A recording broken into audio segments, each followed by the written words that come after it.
Alright, so this is going to be a ridiculously fun video, I hope, for you.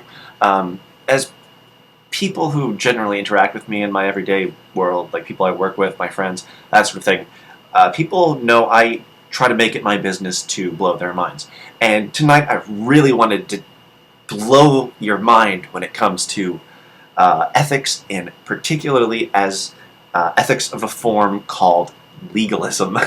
And legalism, oh my god, legalism to me is the matrix, basically. I mean, legalism is an ethical system which is fundamentally controlled by governments. And it's the language of governments that they speak in order to get you to obfuscate the world and what you're actually seeing. So to bring this down to a concrete example, I wanted to talk about what's been happening recently in Washington and in Colorado, and, you know, of course we know in California to a huge degree, about like the legalization movement for cannabis, and it's fantastic. It's like, we're gonna legalize, and I'm like, oh fuck, damn it. Okay, first of all, the problem with, like, I am all for people in blue suits not being able to steal from you, but using legalism, it reminds me of the phrase, you know, if they can get you to ask the wrong questions, they don't care about the answers. So, excuse me, because we talk about legalism, we don't talk about morality, and that is real fundamental importance to always recognize that legalism is just like a proxy for morality, except it's not morality.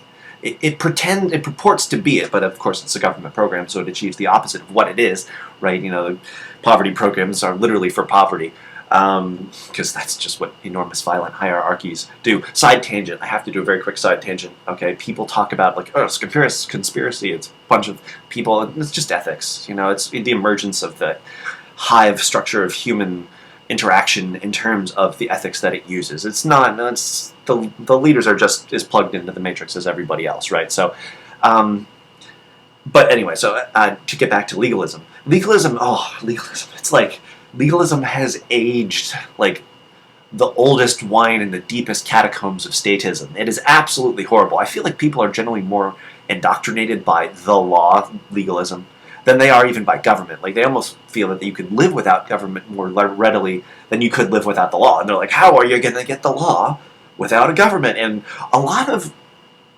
anarchists, I think, slip into kind of like predicting how legalism will work in everything, but it's not. Like, there won't exist legalism. The law is just another government program, and it will go away with the rest of statism when philosophy finally works.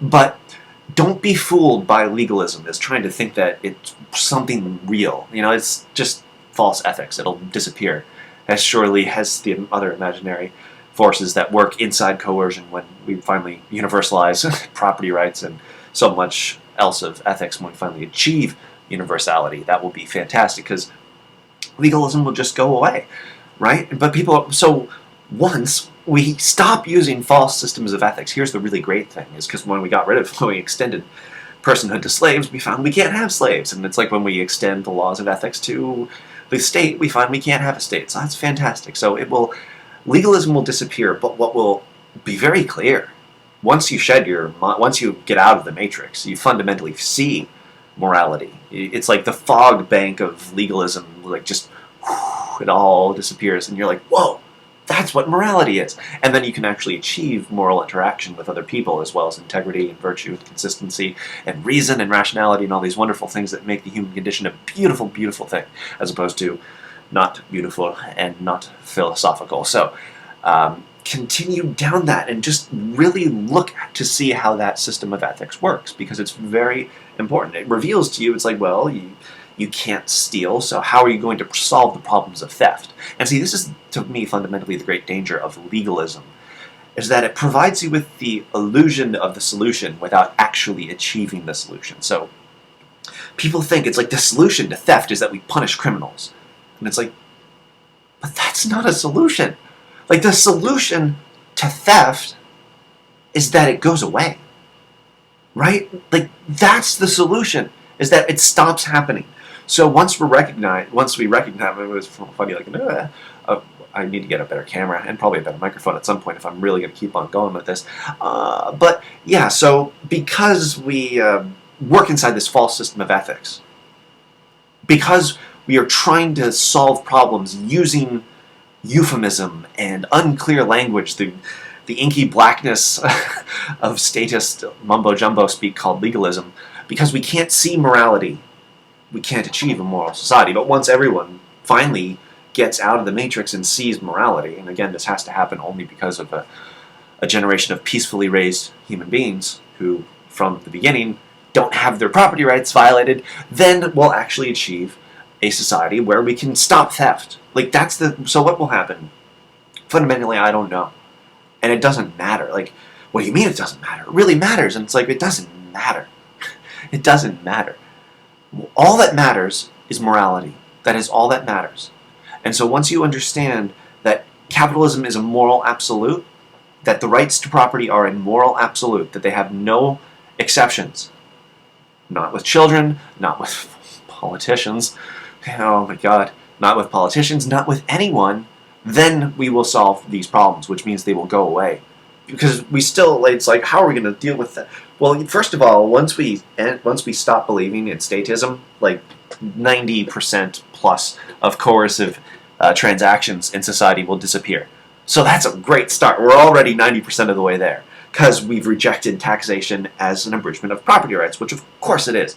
You can't refuse taxation. Men with guns come, and they will use them.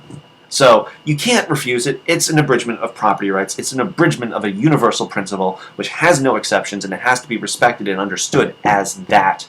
And until it is, we're just going to get this nonsense over and over and over again. We're going to get these golden ages, dark ages, golden ages, dark ages, golden ages, dark ages. Fantastic, right? I hate this cycle. Let's end it. It's because we can't use universal ethics, because we can't do this, because our society has yet to achieve universality in ethics. Truly. True universality in ethics. We just keep on going through the same damn cycle over and over again. Little bit of freedom and woo, and then everyone party. You get fantastic wealth, but then it just gets destroyed.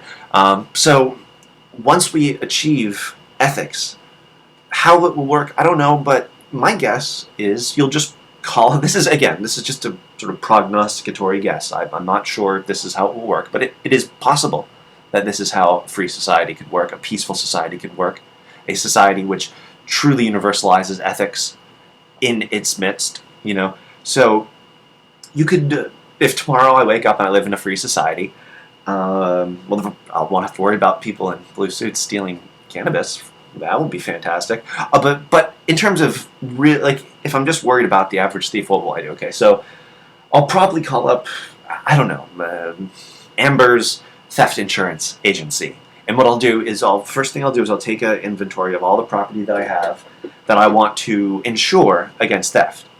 So like my computer, my AR, my bed, you know, maybe my book collection, that sort of things. There's some things I'm not even going to care about, like my pens and pencils.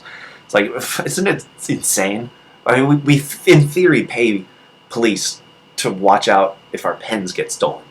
That's how inefficient it is, you know. So I'm not going to care, and so I'll call up the insurance agency and I'll be like, "Hey, Amber, I need an insurance quote on my computer." She's like, "Okay, how many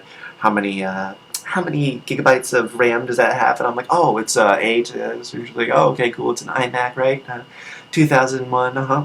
Okay. And what kind of assault rifle is that?" "Oh, it's a Fabrique Nationale FS 2000. "Oh, that's a very expensive assault rifle." Okay. And so we'll just go through this stuff, and she'll give me a monthly premium for to insure my property against theft. And the great thing is because we're using a system of ethics which is going to actually work. If I get stolen from, I'll just call up the insurance agency and they'll cut me a check, and I'll just get a new computer. Fantastic! Problem solved.